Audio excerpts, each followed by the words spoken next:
33-year-old male found dead a few days ago. Someone amongst them is our killer.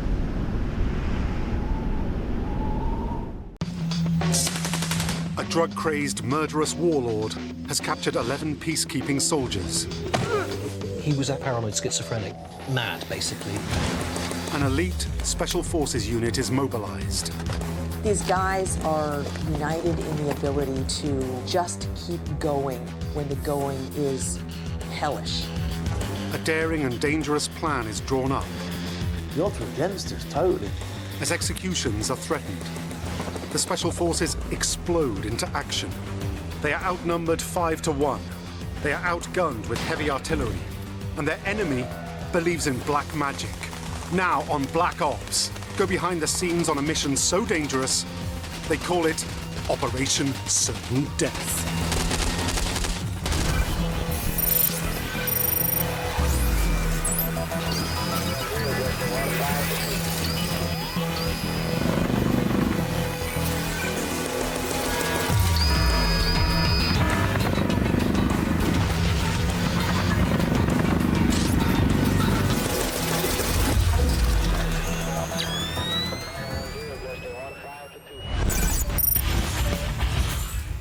August 2000, Sierra Leone, a small war-torn nation on the West African coast. For almost a decade, a loose alliance of murderous rebel gangs has been fighting for control of the country. Their leaders are driven by the prospect of fabulous wealth. This is the world center of the trade in illegal blood diamonds. Blood diamonds have become an extraordinarily important factor in the violence which was going on. There are daily raids on undefended rural villages. The rebels often take all the children away, turning them into child soldiers. Those left behind were often punished by amputation. They would chop arms off short sleeve or long sleeve style. So short sleeve was above the elbow, long sleeve was below the elbow. The aim of doing so was to spread terror across the country in some strange way to prove their power. One of the most brutal of these gangs is a group of about 1,000 fighters known as the West Side Boys. The West Side Boys, drugs and alcohol, that's how they fueled their war. They were rounding up local women. There's little doubt that sex and drugs featured quite prominently in their behaviour and activities. So they were a dangerous group of people simply because they were totally unpredictable. If that wasn't bad enough, they had this belief that voodoo would protect them to such an extent it would make them bulletproof. One man who served nearly 2 years with the West Side Boys is 26-year-old Black Zorro. He was recruited by the rebels, aged just 14, and rose to become a trusted junior officer. Well, the smoke, the weed. Well, we used to smoke plenty of marijuana. And as for drink, we had lots of homemade strong alcohol called hard wine. Cocaine was sometimes available, but heroin was all over the place. If you went to the jungle at that time, you would find everybody high on heroin. I was often high all day. The drugs made me feel strong and ready for battle. As soon as I took them, I was ready for any fight. To save Sierra Leone from total collapse, a global coalition intervenes with military force. British troops in particular play a leading role in keeping the peace and in training the local army to stand on its own. We were demonstrating a wider commitment of the Western world to what at the time was a struggling democracy in a very poor part of Africa. So I think there was an important symbolic value in our intervention. On a quiet Friday afternoon, 11 military training advisors from Britain's Royal Irish Regiment set out on a routine patrol. At this junction, their commander, Major Alan Marshall, decides to turn down a dirt road leading into the jungle. He's heading straight into the heart of West Side Boys territory. I don't know why they left the main road and came into our territory. It was a no-go zone for anybody except us. The unofficial reason may be that he was actually there with a mission to try and scope out what their forces were like, how powerful they were, what weapons they were armed with, and what they would be like as a fighting force to come up against. The British don't realise they've already been spotted by West Side Boys scouts hiding in the forest. We saw them as a major threat. They came to our camp without authorization. We didn't know their intentions, and we thought they were here to spy on us. So we couldn't just let them leave. They reach the riverside, where one side of the rebel base is situated, and immediately they get there,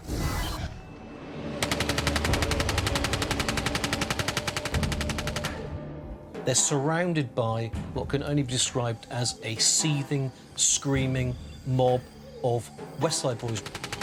Heavily outnumbered and with no means of escape, the soldiers are forced to surrender. It's very clear very quickly that this is not a friendly situation. The well-trained, well-armed soldiers are taken prisoner by this crazed mob of drugged-out jungle gangsters.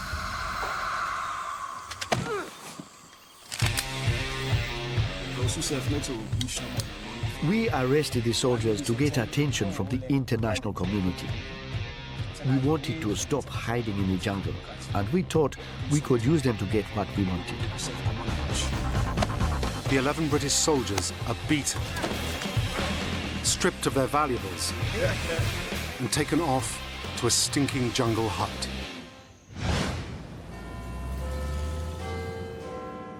At the Ministry of Defence headquarters in London, news of the missing soldiers reaches Britain's Chief General. We weren't quite sure just how serious it was to start with. I knew about the West Side Boys. I'd been to Sierra Leone, I'd been briefed about them, but I wasn't quite sure what they would do. General Guthrie and Defence Secretary Hoon convene a crisis meeting in their Situation Room, deep in the basement. The problem was, how were we going to get these people who'd been kidnapped, who were in tremendous danger of either being tortured, killed, or split up around Sierra Leone? So there was a real urgency about this. They knew nothing. They had no intelligence, they had no eyes on the rebel base, they didn't know the rebel numbers, they didn't know what weaponry they had, and most worryingly of all, they didn't know whether the British soldiers would get killed in the rescue operation. The British are haunted by the memory of a disastrous rescue mission in Africa 7 years earlier. This was the infamous Black Hawk Down incident. 18 American servicemen were killed when their helicopters were shot down by a rocket and their bodies paraded through the streets of Mogadishu, Somalia. Obviously, reports are going to the Prime Minister. He would be briefed. And I remember him saying, well, is this very dangerous? I said, yes, very dangerous. Are people likely to be killed? I said, almost certainly. Terrified of the fallout from a failed rescue, the British government decides to try to negotiate for the hostages' release. I was perfectly content for negotiations to be begun, but I have to say in the background as well, we were always preparing to take military action to release them. If negotiations fail, there will be no choice but to take the hostages back by force.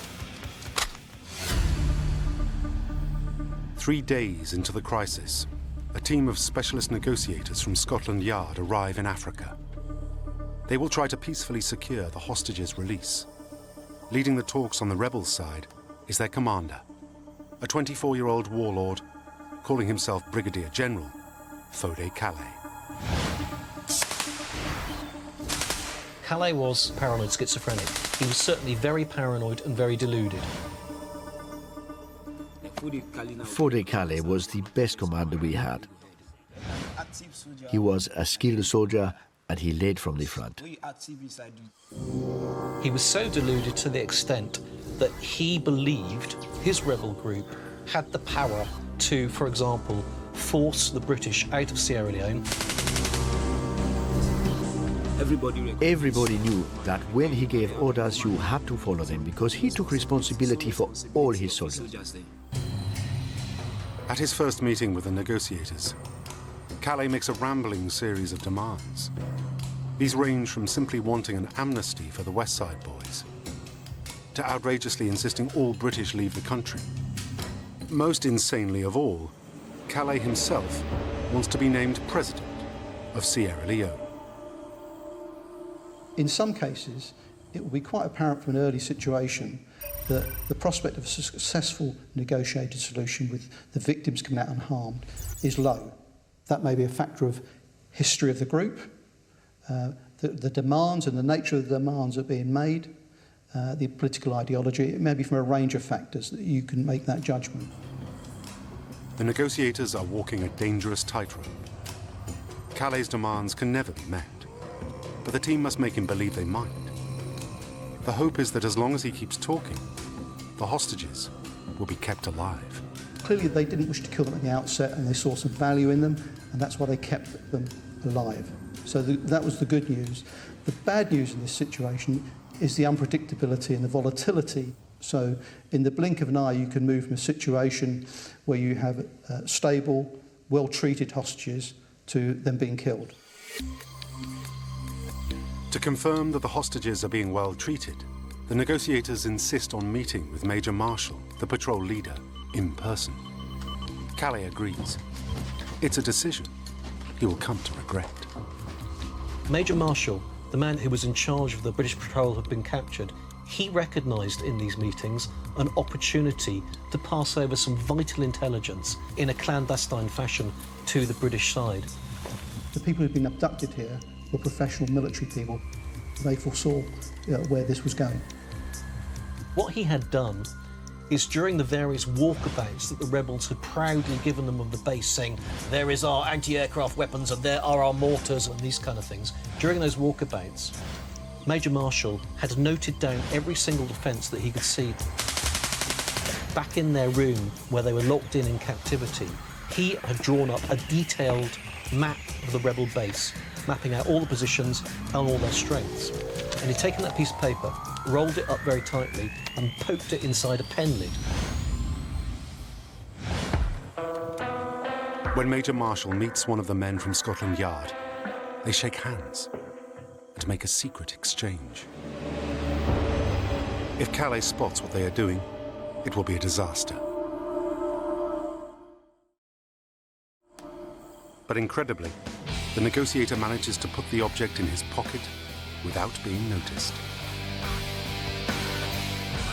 I wouldn't characterise these as a highly professional group of hostage takers. The fact that they allowed that handshake allowed an exchange of intelligence. That was not a shrewd move on their part.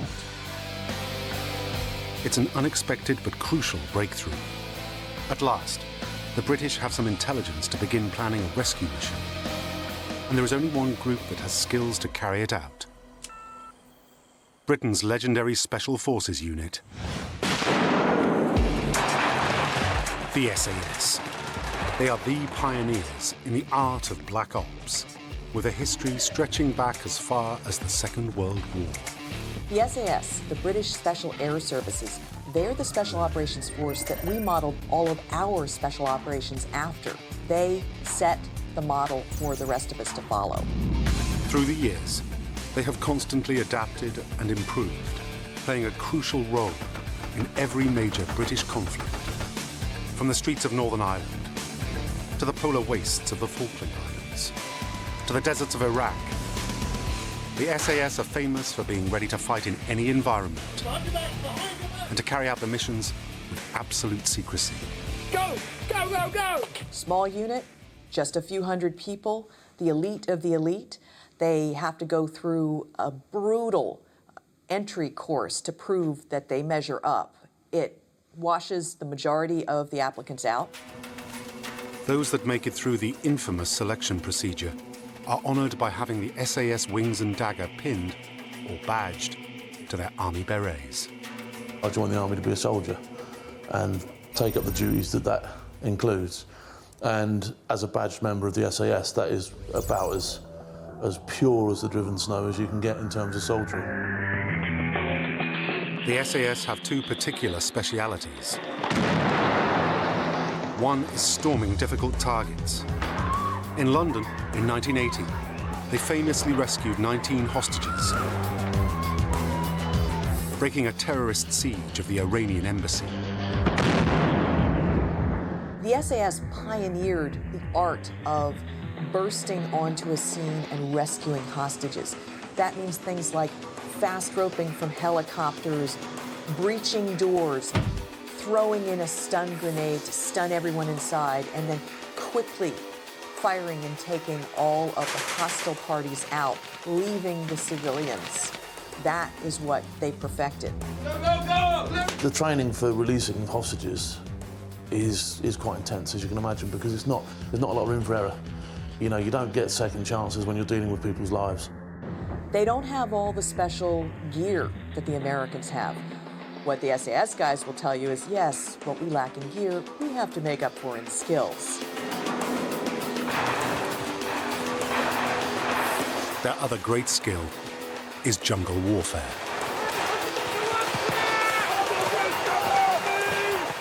Jungle warfare is, in many people's eyes, one of the purest forms of fighting. You've got to really get attuned in with your surroundings. There's no open spaces, it's closed in, it's a tight environment, so it's on top of you. Now the unit was preparing to put both of these specialities into practice and start planning an audacious rescue using the smuggled map. The crisis has been dragging on for almost 7 days, but the negotiators continue to try and seek a peaceful settlement. Calais is now asking for something more reasonable, some medicine for his camp, and a satellite telephone so he can call the BBC and announce his grievances to the world. The British quickly agree if they can have some of the hostages in return. There was a major negotiating success. 5 hostages were released in exchange for a satellite phone and medicines. Now, that was a win-win situation because, one, it's worthwhile having effective and good communications, with the hostile elements. 2, medicines are a good idea, particularly if they're going to be used to treat any of your individuals. And 3, it provides intelligence opportunity. It's a masterstroke, which will change the course of the operation. Almost half of the men are now free. What's more, the British can use the signal from the satellite phone to pinpoint Calais' secret hideout. Unknown to him or anyone outside a select inner circle, a task force has arrived in Sierra Leone to begin secret preparations for a rescue.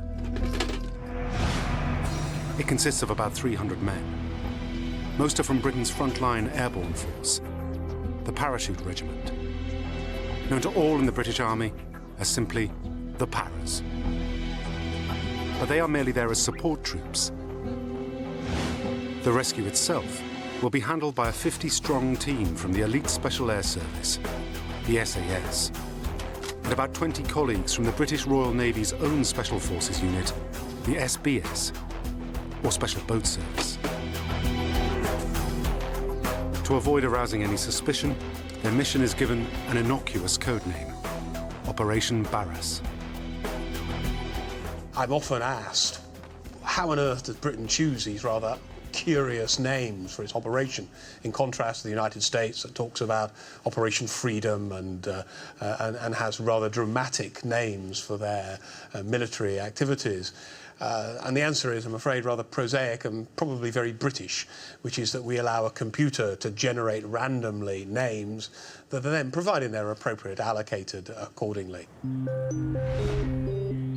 With the tacit support of the Sierra Leone government, the men of Operation Barras establish a covert base just outside the capital.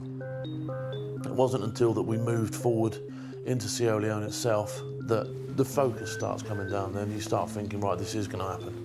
Your kit's being packed as to what you want to take in with you. You're beginning to get a bit more intelligence. Briefing boards are going up. We need to be ready for it. The SAS start gathering as much intelligence as they can about the rebels and their jungle hideout. Their preferred plan is to send a small team upriver at night in SBS boats. Moving in total darkness and total silence, the rescue team can secretly enter the rebel camp, sneak into the hostage hut, and quickly escape with the prisoners, hopefully without a shot being fired. As the troops wait for the green light, they begin rehearsing for the mission. There was a floor plan built at the village so that you knew roughly how far you had to go, what your limits of your particular arcs were and that sort of stuff. An arc being where you can fire and where you can't fire. At the height of battle, it could become quite confusing as to who's where and who's doing what. But there is still no permission to mount the rescue. The final go can only come from Defence Secretary Jeff Hoon in London. The fate of the 6 remaining British hostages hangs in the balance. If a bargain cannot be struck for their lives, there will be an epic battle to free them. The Brits were cocky. We would give them orders and they would say, no, we won't accept your command. They were extremely stubborn, actually. Sometimes we would talk to them, tell them what to do, and they would ignore us. They really did not make life easy for themselves. Sometimes Calais would have to slap them around a bit to make them understand. He would shake them up and hit them hard. He had to treat them roughly, so they knew he was in charge. The key thing would be reading the mood music, whether it was positive or it's negative, in terms of their attitude, because the volatility is the key element in this, and whether they're going to behave in a rational and thoughtful sort of way, or whether they're escalating to a point where it's clearly never going to be resolved, amicably. Defence Secretary Jeff Hoon has still not authorised a full-scale rescue mission. But he has given the go-ahead for a secretive and highly dangerous operation. A 4-man SAS surveillance team stealthily enters the jungle. Their job is to provide more detailed intelligence about conditions in the rebel base. In the first place, they had to be inserted around the village. Actually, it meant that some of them spent several days in swamp, crawling through some of the most unpleasant conditions I think anyone could face. Moving and operating in total silence and advancing just a few feet each hour, the men slowly approach rebel territory, looking for a concealed position where they can see, but not be seen. That team was tasked with setting up an observation post, an OP. An OP, it's like a grave dug in the jungle floor. They know how to quietly get into a scene if necessary, whether it's marching into a jungle invisibly and sitting in an observation post under a tarp for 3 weeks, staring at a target so nobody knows they're there. That's what they do. You dig a pit, you jump in the pit, you cover it with vegetation, and you lie there for as long as it takes to keep eyes on the base until either the mission is called in, and it happens, or the mission's called off and you withdraw. This kind of surveillance is another SAS speciality, and it takes incredible reserves of patience and skill. The men must eat, sleep, and maintain their watch for days on end, making only the smallest of movements.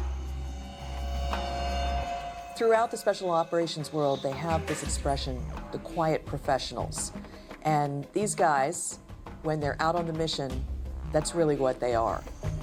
Straight away, they discover 3 pieces of bad news.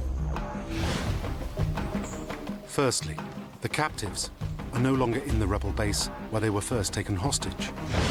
They have been moved across a wide river to a smaller camp, even deeper into the jungle. Second, the original plan for the assault along the river will not work.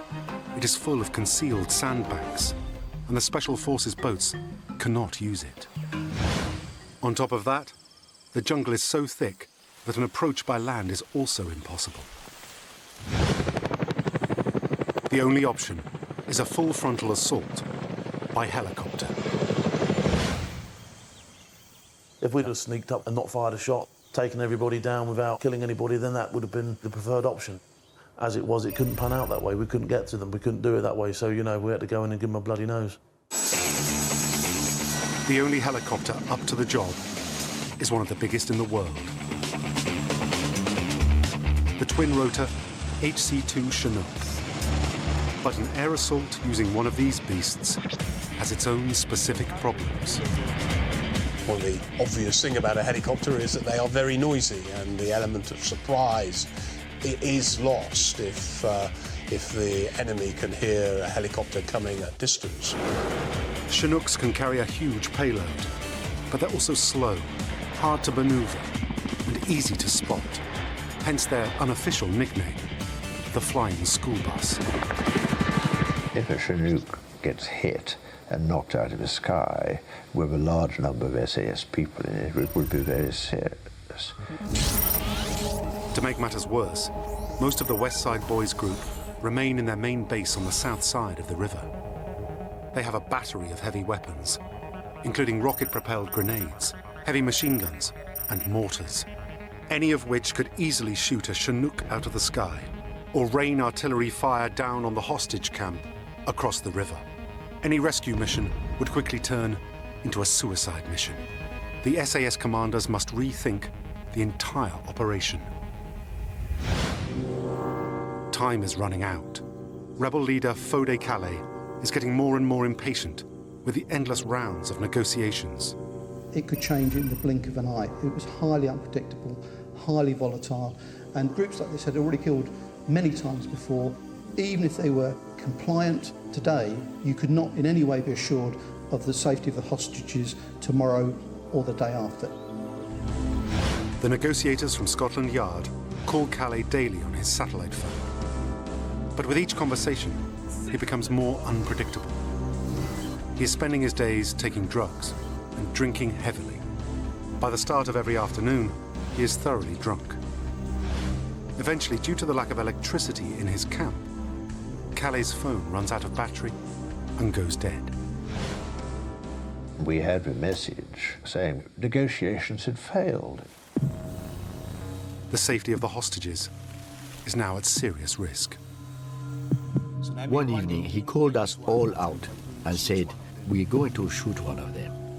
He took Major Marshall, the British commander, to the edge of the jungle, made him kneel.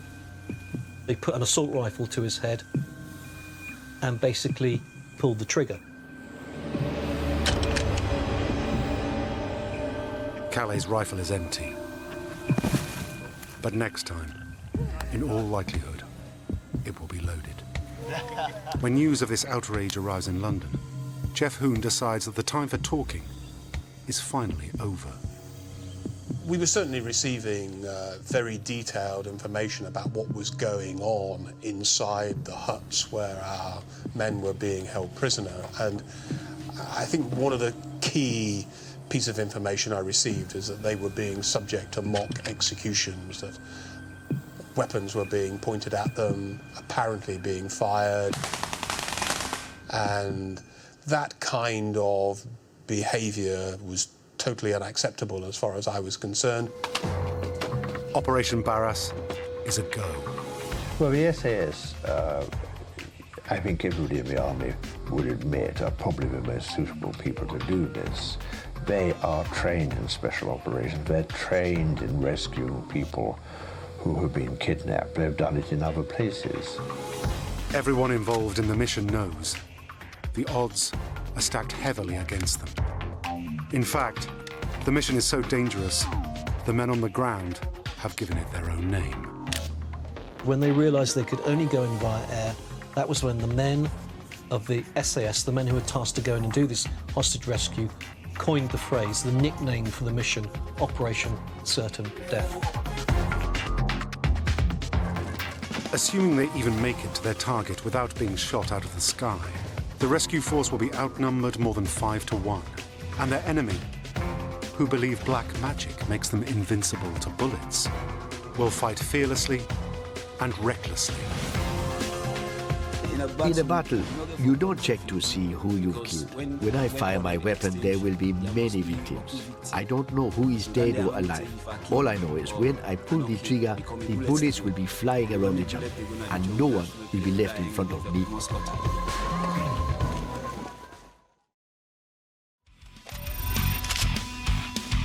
The men of Operation Barras are assembling before dawn to launch their attack. A dangerous air assault on a well-defended jungle hideout.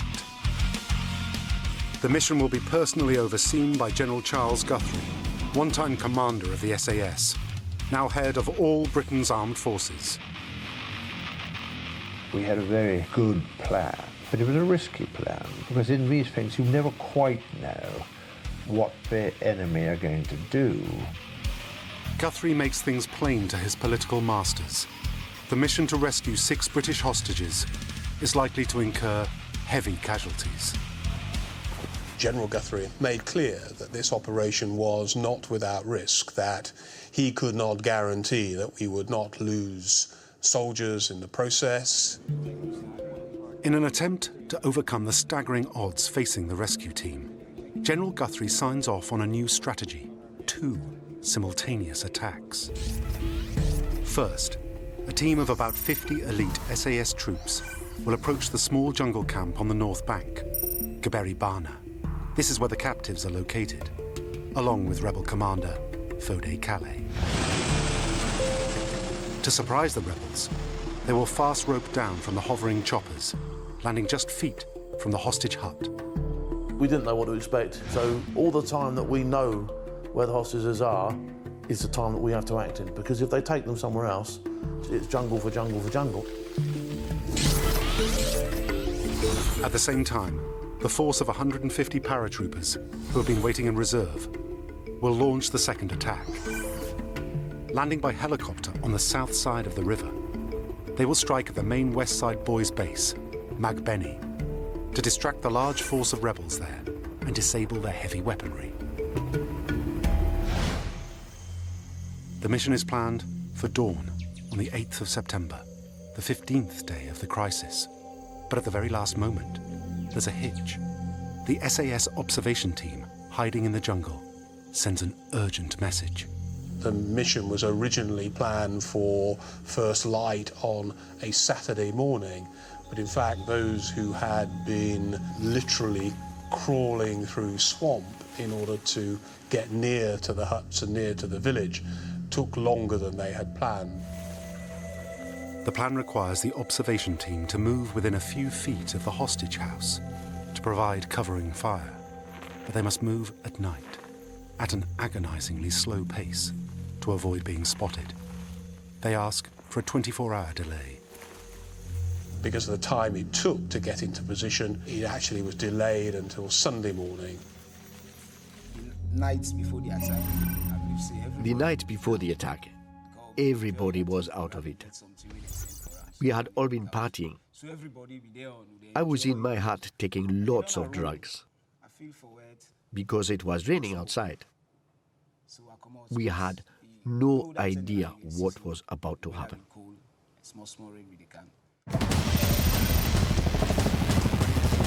One day later, Operation Certain Death finally lifts off. They fly out to sea and muster off the coast. I don't think there was a guy there that didn't leave a letter with one of his best mates to give to his loved ones should something happen. At the Ministry of Defence headquarters in London, all that Jeff Hoon can do now is wait and hope. I think it's important to bear in mind that we were not sitting watching live TV footage of what was taking place. Essentially, I knew that the operation was underway. I knew that the operation would proceed along the lines that had been briefed to me. 2 Chinook helicopters are carrying the 50-strong SAS contingent, followed by a third with the first wave of support troops from the Paras. Each SAS man is carrying more than 80 pounds of kit, including his body armor, his M14 assault rifle, and enough ammunition and grenades for hours of fighting. You know your job inside out by then, so you know what your mate's going to be doing, you know where he's going when he gets off the chopper, you know what you're going to do if he doesn't manage to go that way. The plan's in your face now, it's stored up here, you know, you're just waiting for that ramp to come down now and you're off. On operations, you get psyched up. There's no question about that. Everybody wants it to, and you get a sort of working together, cooperation, which is quite difficult to explain because it's extraordinarily dangerous what you're doing. But, you know, well-trained soldiers get on and do it. After a 10-minute flight, the 6 helicopters are on the final approach to their targets. The 4-man observation team were in contact with the pilots and telling them, you can come in, there's no one moving, it's light enough to see, it's light enough to see. And so the airborne assault force flew up to the rebel base using the river upon which the rebel base was situated to hide their progress as they came in. So the helicopters were invisible to the naked eye, but far more importantly, you couldn't hear them because the jungle to either side of the river masked the approach of the assault. At 6:30 in the morning, the thunderous noise overhead rouses the rebels. Early in the morning, I stepped outside my hut, and as I was looking around, I heard a strange sound. I turned to see a huge helicopter coming in. Then men started to drop down from ropes onto the ground. By now, the helicopter was overhead, making a huge wind. I was scared. The most urgent objective is the hostage hunt. The entire operation hinges on getting to the captive soldiers before rebels get there first and execute them. It is now that the reconnaissance team, who have been lying almost motionless for a week in the jungle, finally break cover.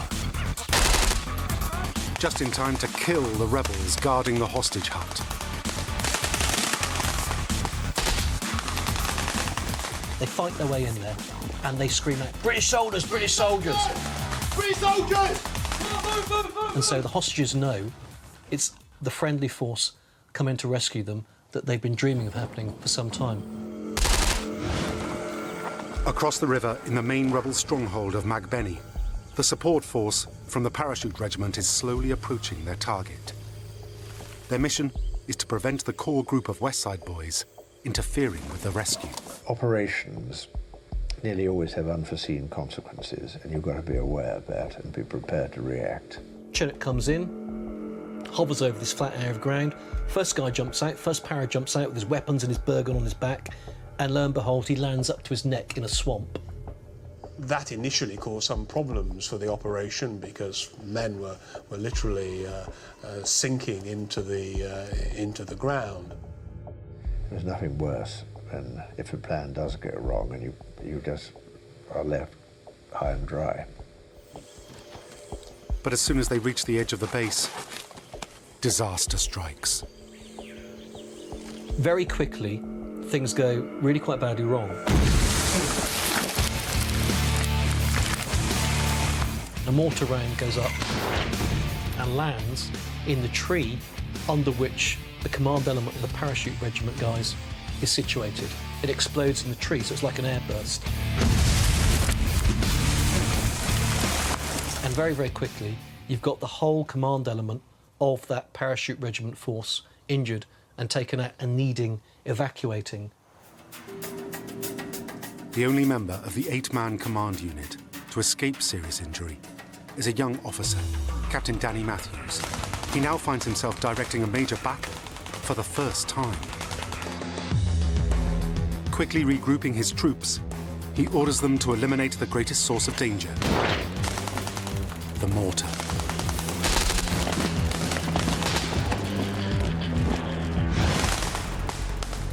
By this time, in the smaller jungle camp on the north side of the river, the rebel army is now fighting back. The SAS realize that the battle on the ground is not going according to their carefully orchestrated plan. When I left the chopper, we took fire from a direction that we hadn't planned to take fire from. We all end up stacked up in a completely different way, facing a completely different part of the village than we were going to because we took so much fire from behind. I tried to gather my group together on the edge of the forest and take cover behind one of the buildings. I could see things were getting very hot, so we moved up. We knew how heavily armed the West Side Boys were. There is little doubt either that they fought, and they fought hard once they realised what was happening. The disciplined special forces managed to hold the rebels at bay long enough for the hostages to be escorted to the helicopter landing zone. You can't afford to switch off. It would be a terrible shame to go through the village, rescue all the hostages, have a marvellous day out, and then get shot getting on chopper on the way out. The mission appears to be on the verge of success when one SAS soldier is hit by a wild spray of gunfire. A soldier called Brad Tinian, who was a legend within the SAS, was hit and seriously wounded. There are several serious casualties on one side of the river. A dying SAS trooper on the other side, and although the hostages have now been freed, they are still not out of danger. The success of Operation Certain Death hangs in the balance.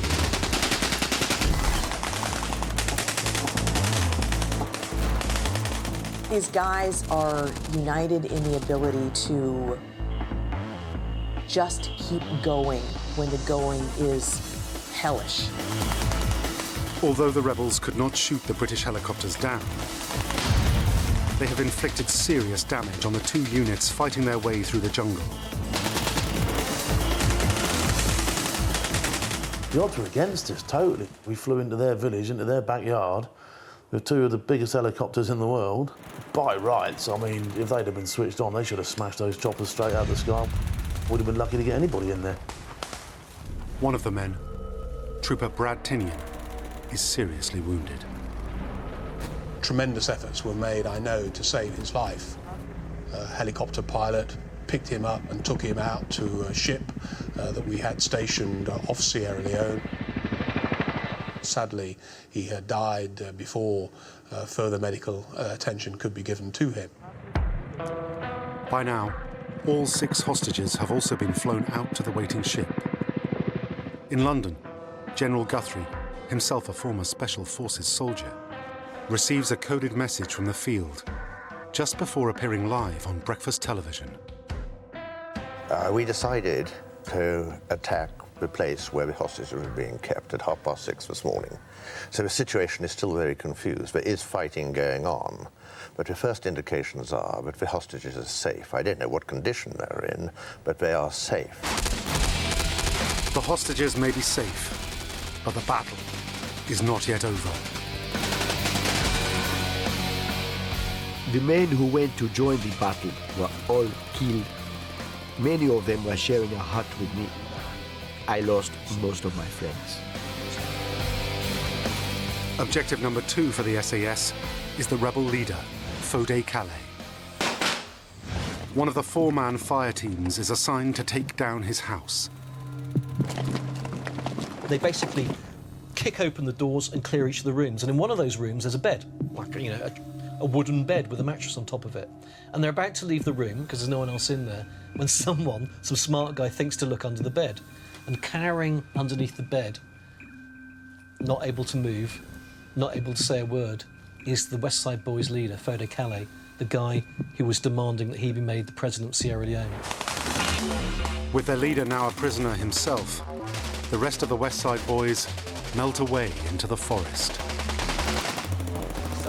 We had no support left, so there was no way we could offer resistance in our part of the village. All I heard was the sound of British heavy weapons. So I decided the best thing to do was escape while I could. Black Zorro and several others fled into the jungle and ran as far as they could from the battlefield. The British were now left standing alone.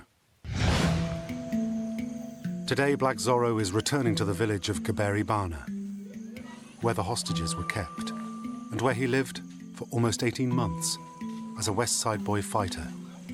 It is the first time he has been back to this place since the battle with the British 12 years ago. This is the place where Calais was living, the commander in charge of this place. Well, it was destroyed. A lot of bullet shots, a lot of damage. Because the helicopter came right here to bombard this area, to kill Calais. This is where I was living. Here was my room where I slept. They wiped it, but I wrote my name here before, Black Zorro. Early in the morning, I woke up from my room. Straight away, I went over here. I was standing here, relieving myself. I heard the sound from that side. Straight away, I saw the helicopters, people dropping from them. I rushed into the house. I tried to wake up my friends. I took my AK-47 and I stood there. There were gunshots all over, so we tried to resist, to return fire. But it was too late. The incoming fire was too heavy and the British were all over the place. So I decided to escape to the bush. I ran and cleared a path by shooting heavily into the trees. I shot about 30 bullets into this area to try and clear the way. They went right over there, this way. I went through the bush. I left behind heavy firing. The British were everywhere. It was risky because we were being ambushed from all sides, so I managed to escape by the will and the power of God. All of the hostages from the Royal Irish Regiment made a full recovery. Many still serve in the British military to this day. Fode Calais, the rebel leader, was put on trial in Freetown and sentenced to 50 years in prison. The other West Side boys that survived the battle joined a reconciliation process and returned to civilian life. Today, Black Zorro is homeless, living on the streets of Freetown, the capital city. Well, the West Side boys broke up and everybody went their own ways. Those that survived had to keep surviving. Those that were captured had to face up to prison. And that was the end of us. We finished now. Operation Barras had a massive impact on Sierra Leone. In the months that followed, rebels all over the country laid down their arms. It sent a message to the rebels which was clear and could not be misinterpreted. If you continue to do what you do, we will come after you and we will hunt you down in your rebel bases, wherever you are, in the jungle, with ultimate force, and your days are numbered. Today, Sierra Leone is still poor, but it is peaceful. This one mission brought a decisive end to years of conflict. And it's all due to the skill and bravery of the SAS.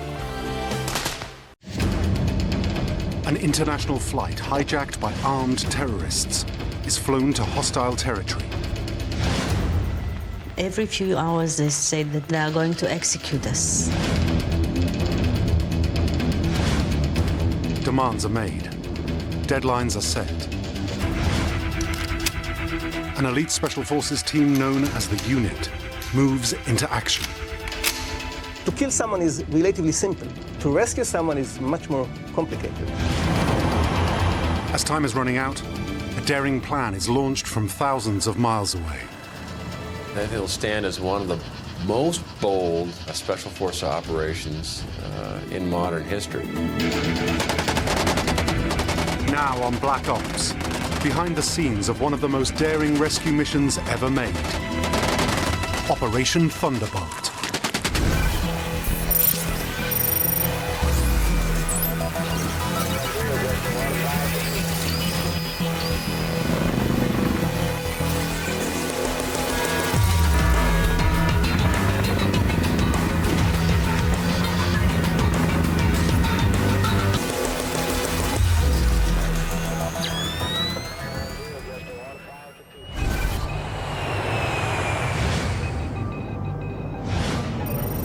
Air France Flight 139 from Tel Aviv to Paris makes a stopover in Athens.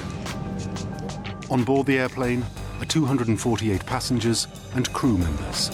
I was putting nail polish on my nails, and we were talking to the girl sitting in front of us. I didn't suspect anything. Shortly after takeoff, terrorists storm the cockpit. One of them takes over the radio and announces the flight is hijacked. No one knows where it's headed. In Jerusalem, a routine cabinet meeting is interrupted, and the message is delivered to Prime Minister Yitzhak Rabin. Defense Minister Shimon Peres is also getting the news. My head came in and they handed me over a small piece of information that said that an Air France plane was hijacked. Good evening. An Air France jet was hijacked by Palestinian guerrillas today. The hijacking of Flight 139 is just the latest in a string of terrorist attacks targeting Israeli citizens. 4 years earlier, in 1972, 11 Israeli athletes were killed in an attack on their compound at the Munich Olympics. In the same year, terrorists shot and killed 26 passengers waiting for their luggage in Tel Aviv airport. And in 1974, terrorists sieged a high school in northern Israel, killing 22, most of them young students. Immediately after the hijacking, Israeli special forces are put on high alert. The authorities are expecting the plane to arrive in Tel Aviv. But the hijackers have a different plan. One of them is a trained pilot. He instructs the captain to divert the flight to Libya. He knew exactly how to fly an airplane. And he had the maps that he needed, and he followed our pilot to see that he's taking him wherever he wants to go.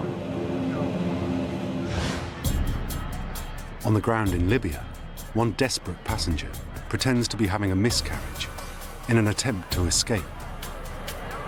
She is released and immediately met by Israeli intelligence officers. They learn from her that there are 4 terrorists, 2 German and 2 Palestinian. They are armed with guns and grenades. The plane continued to fly, and we didn't know to which destination. It is headed to Africa. In the early hours of June 28th, Air France Flight 139 lands in Entebbe Airport in Uganda, more than 2,000 miles from Tel Aviv. At first, the passengers think the crisis is coming to an end. They told us we are going to be released in Uganda. But as soon as they get off the plane, their hopes are dashed. There were 2 rows of Ugandan soldiers standing with guns, and we were in the middle, and they led us into the terminal of Entebbe. That was the second very big shock. We were sure that we are free to go. And then we saw that lots of Ugandan soldiers are waiting for us there, and 6 more terrorists were waiting for us there. Instead of being released, they are led to an unused terminal in Entebbe Airport. They told us that we are going to stay there, and later they brought us mattresses and blankets.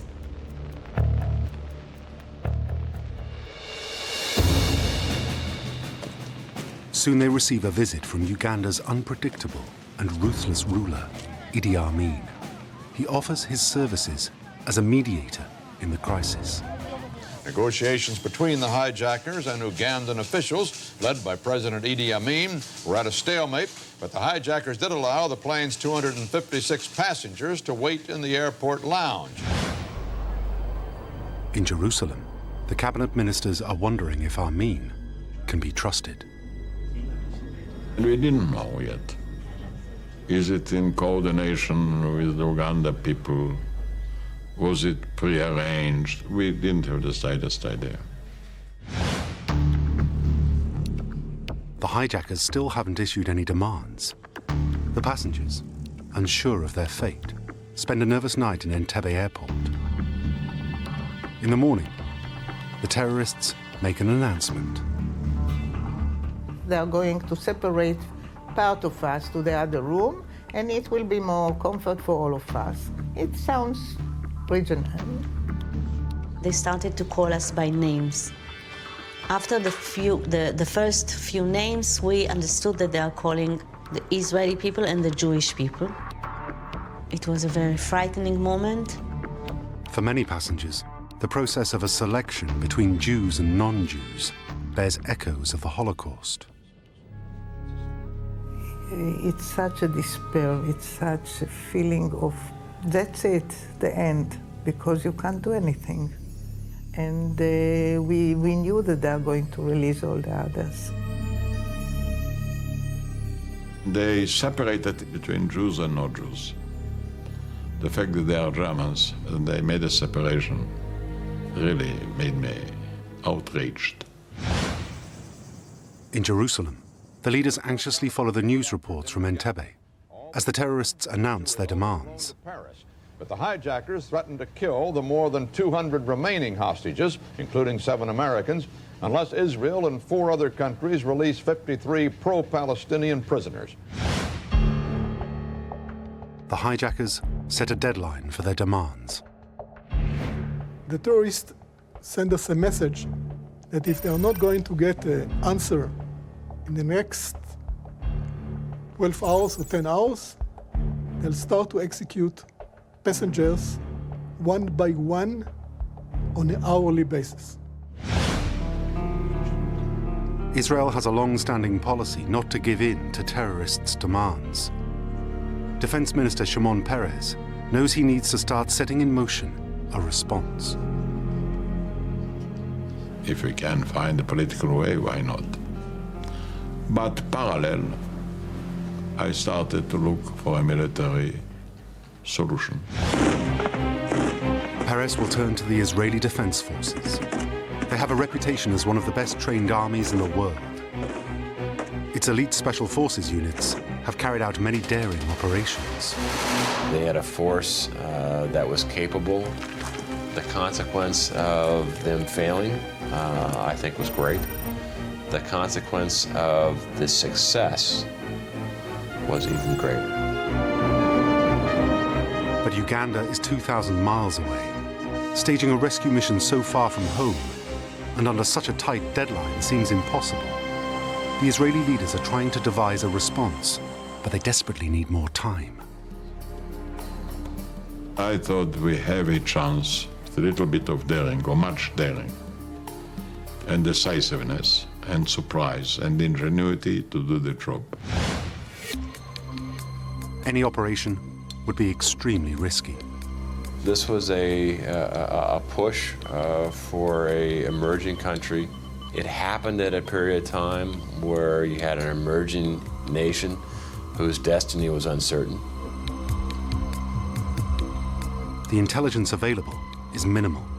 They don't know how many terrorists are involved, or if they have the backing of the Ugandan army. They could be facing thousands in hostile and unfamiliar territory. But Defense Minister Peres is pushing for a plan. The first I called in was the commander of the Air Force, who I like very much. I called in the other young commanders. They says, look, we have to look at the map. We have to check where are the radar stations. How can we land? Joshua Shani, one of Israel's top pilots, gets an urgent phone call. It's very unusual to get a direct call from the commander of the Air Force. And what he wanted to know is very basic information about the range, about the payload that we can take, about the fuel needed, about the route that it's possible or not to do. I gave him one by one everything he needed to know, and then he said, come back to the headquarters, we'll start planning. The planners need to know how big a threat the Ugandan army is. They turn to Muki Betze, a commander with Israeli Special Forces, who knows the African forces well. I was sent to train the paratroopers unit for 2 years. They asked me, Muki, what do you know about the Ugandan army? I said, listen, the Ugandan army is not exactly a well-trained army. Not like the IDF in any case. The planning group considers several options. One involves dropping boats and a parachute force into Lake Victoria by Entebbe. We've tested parachuting into Lake Victoria, but we didn't have any experience with such things. Our Navy SEALs tried it, and the boats exploded. Technically, we did not do well in the exercise. That one boat was blown up, and it was kind of, and the second round was better, but say 50% is not good enough for an operation like this. The Prime Minister sends them back to work. And he did not approve that operation. He thought it will be very risky, and it was not a wise plan.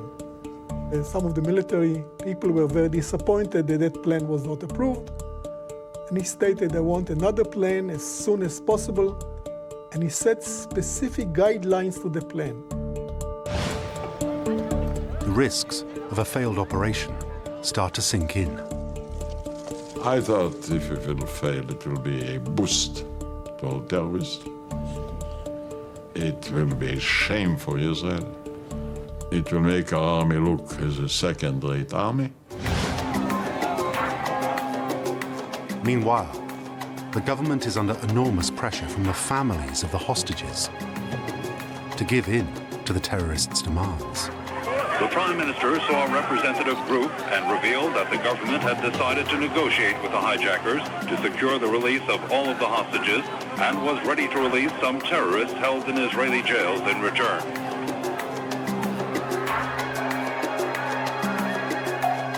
Their message was, do whatever we can to meet the terrorist demand and free our fathers or mothers and relatives.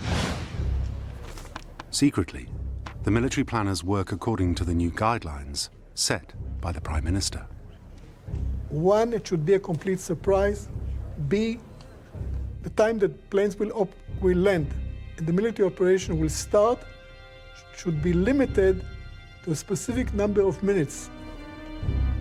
But they still don't have a plan of action. It's decided to try to pressure Idi Amin to solve the crisis one more time. An old Israeli friend of the Ugandan president calls him. So he called him early morning. He said, you remember you told me once that your mother told you to help the people of Jerusalem. And that's your chance. Those people that are being kept in your terminal are your guests.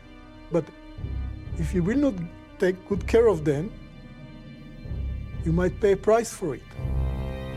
The calls convince Israeli leaders that their only remaining option is a daring military raid. But negotiating may allow them to buy more time to solve their big problem. The planners are hampered by a lack of intelligence. We got Super 8 films and photographs. They gave us information about the distances. We were watching TV. Amin was coming in every evening to see them. So intelligence was coming in slowly, but this wasn't operational intelligence. On Wednesday, less than 24 hours before the deadline they've set for executions expires, the hijackers release the non-Israeli hostages and allow them to fly back to Paris. It's their first mistake. We send a team to Paris to interview them. Find out as much as we can details of what is taking place at the terminal. This is a critical breakthrough. The released passengers provide them with information about the number of terrorists, Ugandan troops helping them, and the exact location of the hostages. With the new intelligence, the odds that the raid may work improve. We were sure that coming to Entebbe from out of the blue, and Entebbe is so far away from Israel, and with our force we can finish it in less than 2 minutes. Trying to gain that upper hand, attack the enemy on your terms, and trying to achieve that element of surprise, and that was probably the greatest thing they had going for them. Then another piece of encouraging news arrives. Only hours before the executions are due to begin in Entebbe, the hijackers agree to extend the deadline. We needed time to keep quiet and to keep the attention around the negotiations. If the slightest rumor or indication will leak that we have a military intention, we lost it. They are still missing a critical piece of intelligence, a detailed image of the terminal. We asked somebody from that was at that time in Kenya, not an Israeli, to try to fly above the airport by a small plane and try to take pictures where exactly the Air France plane is parked and as much as information he could get from that. And he was able to do that and transfer those photos to us. So altogether, we had quite a clear idea where the hostages are being kept, what is the logistics of the airport, where can a plane land, where's exactly the commercial runway of the airport. There was also a military section of the airport. The top-secret Israeli counter-terrorism teams, simply known as the Unit, have been put on high alert since the crisis began. It's time to mobilize the troops. It's a very special unit. It's the cream of the crop. It was developed over the years to carry out intelligence and counter-terrorism operations. And others we call the long arm of the IDF.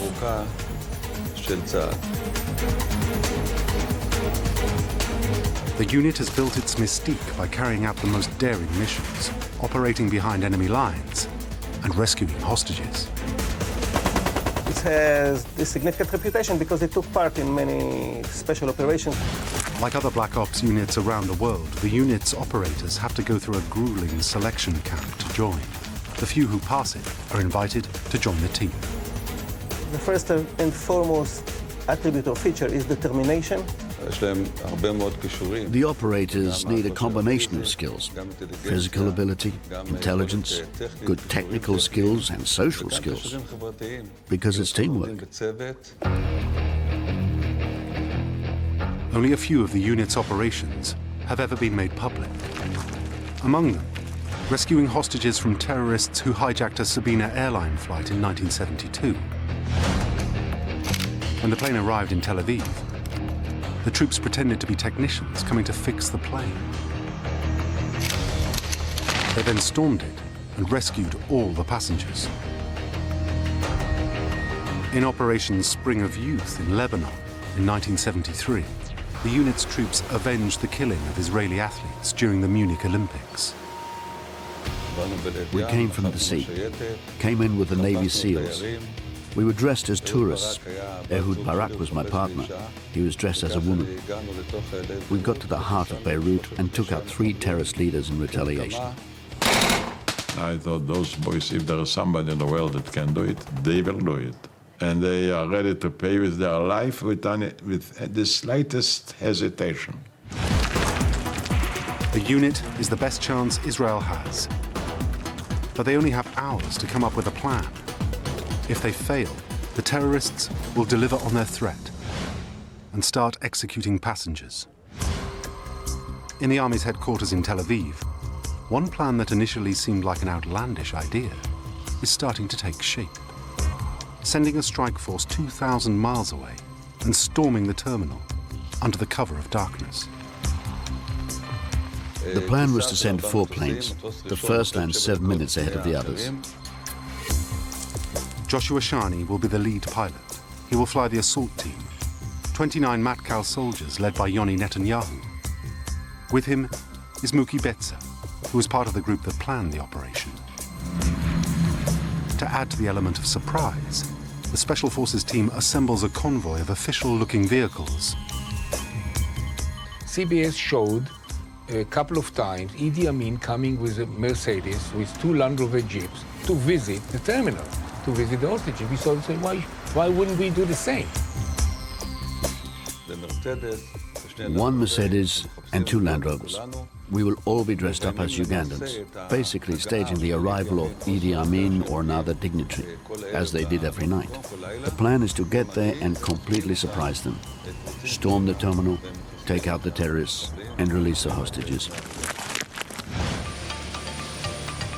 The rest of the force, another 200 top infantrymen and paratroopers, hand-picked for the mission, will arrive in the other 3 Hercules planes. The other 3 will wait 7 minutes in a holding pattern just south of him, around the border of Kenya and Uganda, just to make sure that we will keep the maximum surprise, minimum noise. They will land in 7-minute intervals. Their job, to secure the airport, fight back any retaliation, and provide backup for the rescue team.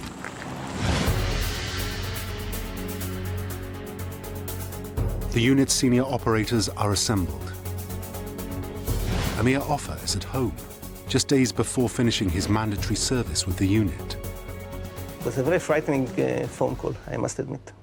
I was told, come immediately to your base. All of us were very worried. It was a very dangerous operation. Practice begins. They need to be ready for every potential scenario.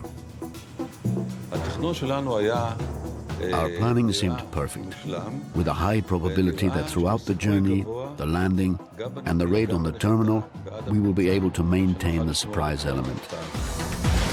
Israel's leaders and top military commanders are invited to observe a dress rehearsal on an improvised model of the terminal. When you decide on operation, you have to take a risk.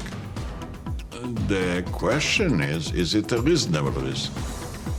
I wouldn't do it to commit suicide. And when I saw the boys, I saw the preparation, my self-assurance grew up. At the end of the rehearsal, the Chief of Staff wants to know what are their chances of succeeding. He collected all the commanders together after the rehearsal. He asked each of us to say if we believe in the plan or not.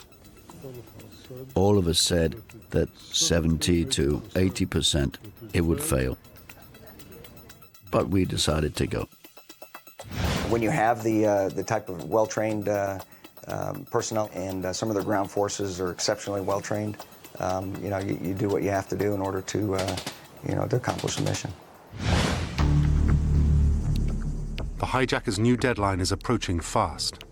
Perez, the Minister of Defense, needs to convince Prime Minister Yitzhak Rabin to green-light the risky operation. He struggled with that decision for a day and a night. He told me that he hardly slept. I wanted to carry out the mission. I wanted to do it. I saw that it's possible. I wanted to be a part of it. And I was very anxious to get airborne and get out and do it. And we were sitting there waiting for an approval. 5 days into the crisis, on Friday, encouraged by the latest developments, Rabin, who was a former general, is persuaded. He accompanied me to the elevators and said to me, Amos, if the military operation will fail, and the chances are 50-50, I will resign the following day. Prime Minister Rabin wants the entire government to sign off on what has been until now a secret plan. As time is running out, 200 of Israel's top fighters are taking off to Africa, ready to carry out the daring rescue raid now codenamed Operation Thunderbolt. The final go or no-go will be given while they are in the air. We took off to the mission without the final approval of the government. The assault teams had less than 24 hours to prepare before changing to Ugandan uniforms, their operational disguise as they attempt to pass themselves off as an official escort to Idi Amin's motorcade. I was totally sure that no one will approve the operation. It will be cancelled within a few hours. It was too risky, too far. It was a crazy operation. The troops are getting a quick last-minute briefing. Yoni Netanyahu, which was our commander, explained that we have a very short time to prepare the operation. Therefore, we will not discuss any activities of other forces. He just told each one of us what's a specific role of each squad. Meanwhile, in Jerusalem, an emergency cabinet meeting is called. Unless all ministers approve the plan, the troops will be called back. The Hercules planes have been in the air for nearly 2 hours when a message arrives. Operation Thunderbolt is a go. Given that the consequence of both failure and success for the state of Israel, I think it was a very, very tough call, but it was one they had to make. In Entebbe, for the hostages, the situation seems hopeless. We couldn't even, for 1%, think that the Israelis are coming to save us there. No way. We didn't know what's going on in Israel. Nobody was talking to us. The deadline for executions to begin approaches. Every few hours they said that they are going to execute us, each and every one of us. I remember that my thought was I would like to be one of the first because I couldn't think seeing the others being killed. It was despairing, not giving any hope. The 4 Hercules planes head north, then turn south, flying over the Red Sea and over to Africa. In the cockpit, lead pilot Joshua Shani feels the burden of responsibility. The fear was from failure, real fear, big fear. 29 years old, it's all on my shoulder, and if I screw it up, this is a national disaster. The journey is some 2,200 miles long, and it involves crossing hostile airspace. If detected, they could be shot down. We kept radio silence because we didn't want anybody from the enemy countries next to us to listen. To avoid getting detected, they fly as low as only 100 feet above the sea, making the journey a rough one. Even so, some of the troops use the time to prepare. I loaded my AK-47 and I opened the safety pin, and my friend who was sitting beside me shouted at me, "You are not supposed to open your safety pin to load the weapon within a plane." I told him, "Shut up, this is a real war." Others, like Martin Velani, the operation's deputy commander, and Yoni Netanyahu, the unit's commander, managed to catch a few minutes of sleep. Both of us occupied this bed with full gear and weapons. We tried to sleep. It's a long flight. I found very difficult to understand how a guy that's going to storm and his chances to get killed are 50% can sleep like a baby, and he did sleep like a baby. Just as they get to the border of Kenya and Uganda, the pilots break formation and separate. Shani, carrying the attack force, continues directly towards Entebbe, while the others reach the airport from another direction. The aim is to time their arrival to maximize the potential surprise. Very dangerous, you know, flying into an airfield that enemy forces are controlling with aircraft that are essentially unarmed. You know, they didn't have cover, didn't have gunships covering them to be able to come in, land. When we had to pick up the time of landing, we knew it should be the middle of the night sometime. As the plane approaches Entebbe Airport, the control tower, anticipating another arriving flight, asks the plane to identify itself. Shani's answer could seal the fate of the mission. In broken English, they start asking questions. And our captain, he gave the right answer.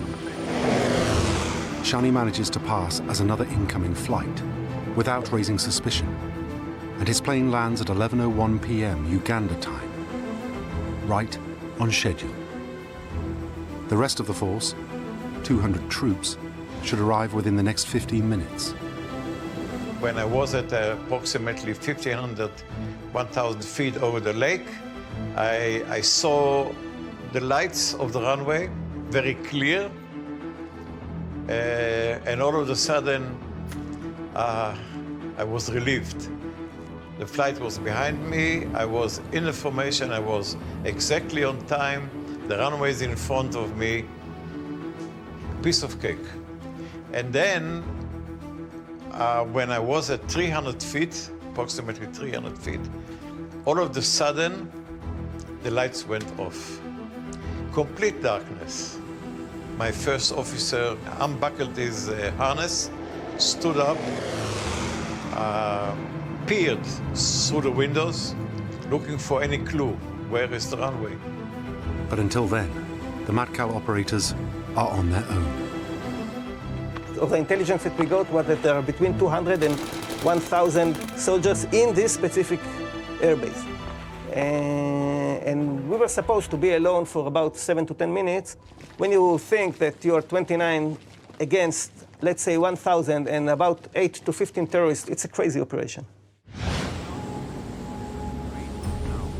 Everything goes according to the plan.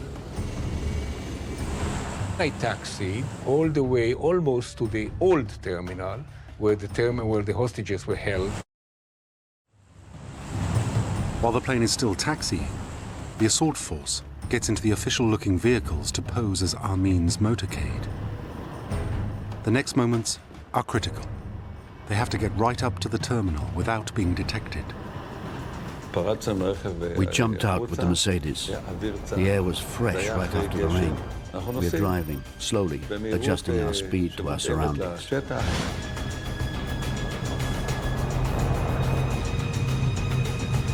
In the Mercedes are Betzer and Netanyahu, the commanders of the assault.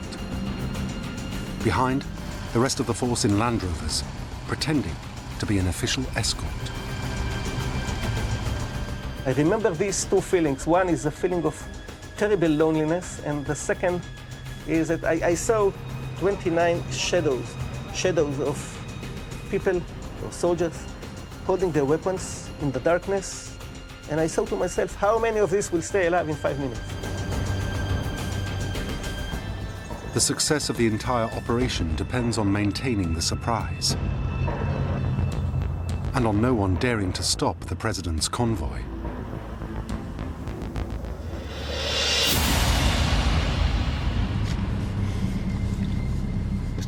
We look straight ahead, and we see 2 Ugandan soldiers standing there, a little bored.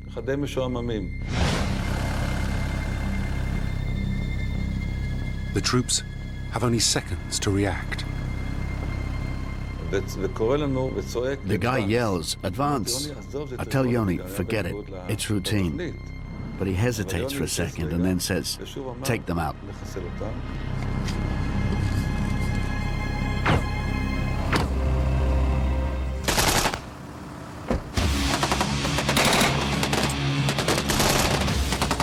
There was a burst of non-silenced fire, and at this moment, it was obvious that the element of surprise gone. I thought this is when the slaughter begins. Their cover is blown. They're exposed and outnumbered, and still more than 200 meters away from their target. The hijackers could start executing hostages immediately. Hundreds of lives are on the line.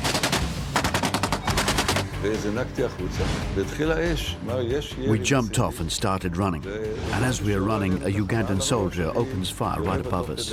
And I shoot around him, hitting him in the chest, and he drops. Any Ugandan soldier we see is shot. There was massive shooting. The Ugandan soldiers are confused. Ugandans in general always view Israel and Israelis as special people on earth. And any confrontation with them is as if you are confronting children, special children of God. So in that view, our soldiers were saying, the children of God has come. So anything to do with God to Ugandans, that was beyond human control. Inside the terminal, The hostages are terrified. They don't know who is shooting or why. I thought the terrorists will shoot, the Ugandan soldiers will shoot, and we will be dead in a few minutes.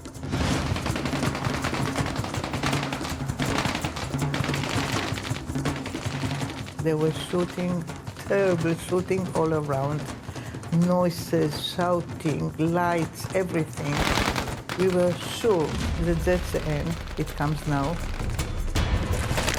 Everything now depends on how quickly the assault force can get to the hostages. It was critical to enter as fast as possible. Amir Offer is the first inside the terminal. I couldn't see my commander, and I was sure that he already ran and he disappeared in the darkness, and I must run as fast as I can in order to catch up with him and to cover his back. He is on his own, with no cover. Someone was shooting in the terminal about 5 meters inside it, and he was holding an AK-47, and he was shooting at me directly. You know, I could see his hands like this because he was shooting a huge burst of fire. His Special Forces training kicks into action. The bullets were one here and one there, and I simply didn't care. I just shot him accurately 3 or 4 bullets, and, you know, tuck, tuck, tuck, and that's it. The rest of the team catch up. As they move through the terminal, they see 2 men dressed as civilians. They don't realize they are terrorists until one soldier notices a spark. They shouted, "They have a grenade," and they shoot them. And the assault team is now together. They continue to sweep the terminal. there were 2 other terrorists. They turned their rifle to shoot me in the back.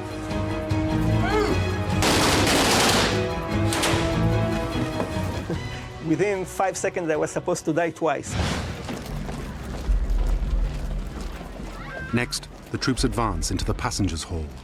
We were scanning the whole room with our eyes, looking for more terrorists. The hostages have no idea who these soldiers are. It was very frightening moments. It looks like hours.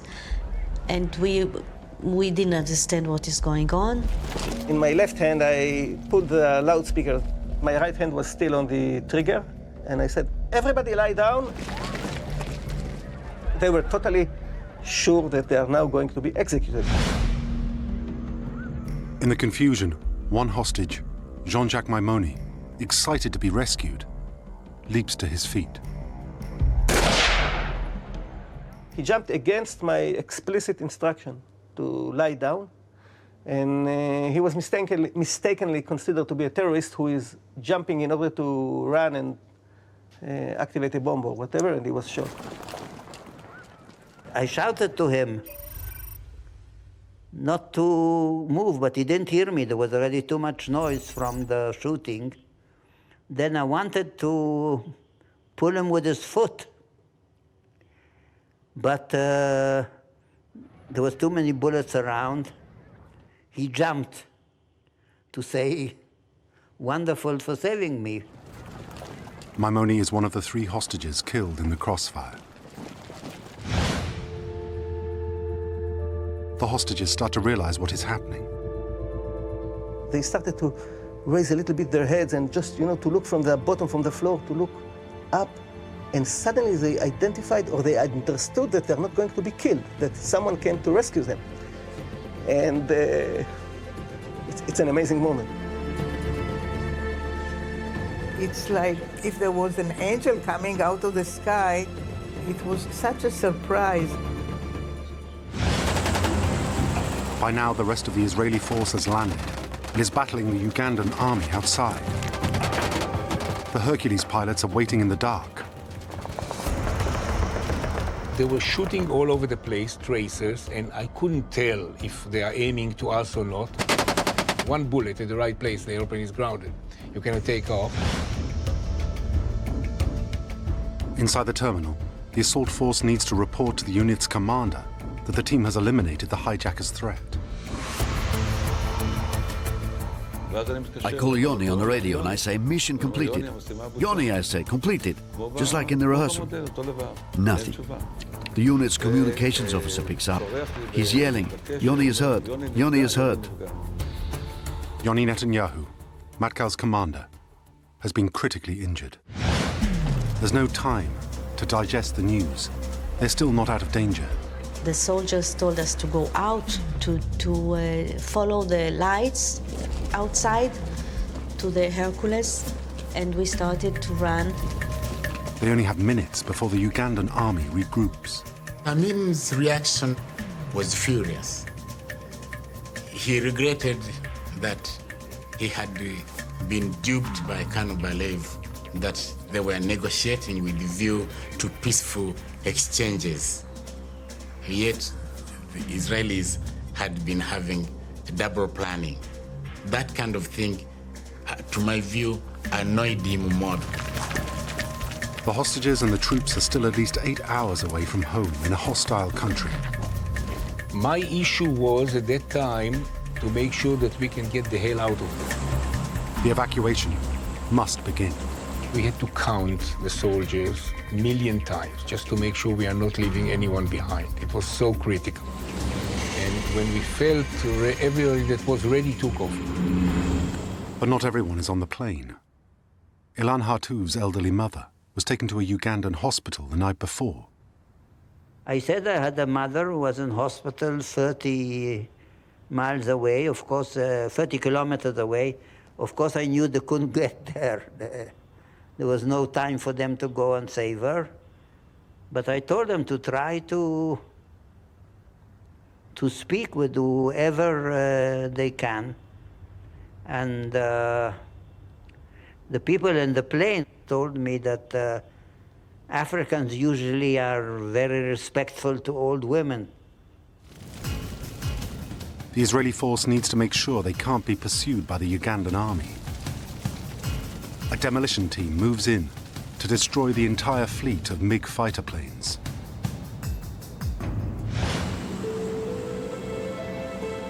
On the way home, the troops learn that the unit's commander, Yoni Netanyahu, has died. I went out to the back of one of the aircraft and I saw Yoni lying there. He was covered with an aluminium blanket. And I looked at it and I think about Yoni. In military operations, the price is always human life.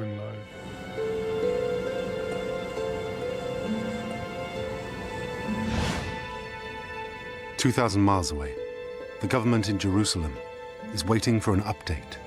I was at my office. It was, I think, 12 o'clock at night. That was the first time that the silence was broken. And we got a code which says that one of our commanders fall. Somehow, my heart told me it's Yoni, whom I loved very much. While the Hercules planes are still in the air, news of the secret has leaked out. We turn on the long-range radio and I put it on the loudspeaker so the special forces will hear. It started with a French television station that said, Israeli commando just did this operation. After another 7 hours journey, and a week after the hijacking, the 4 planes carrying the troops, the hostages, and the dead are finally back home in Israel.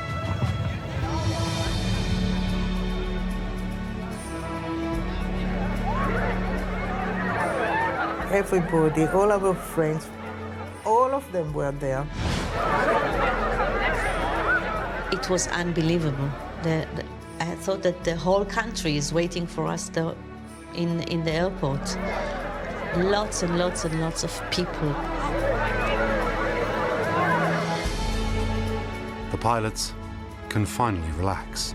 When you have this kind of responsibility, you function.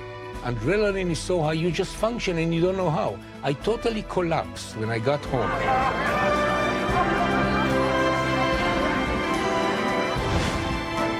But Matkal, The secret Black Ops unit cannot take part in the celebrations.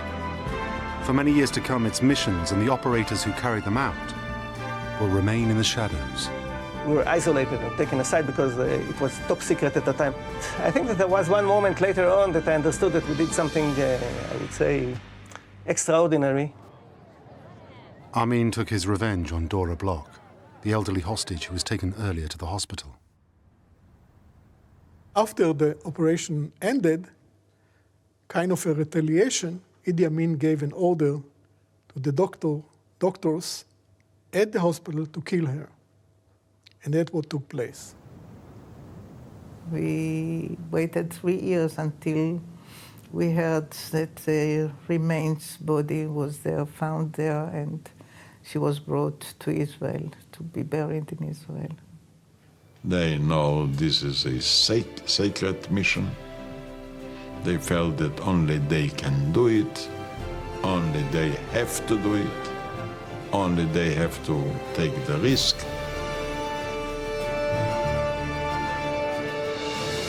It was not God that worked overtime. It was just we did a good job like we were expected to do.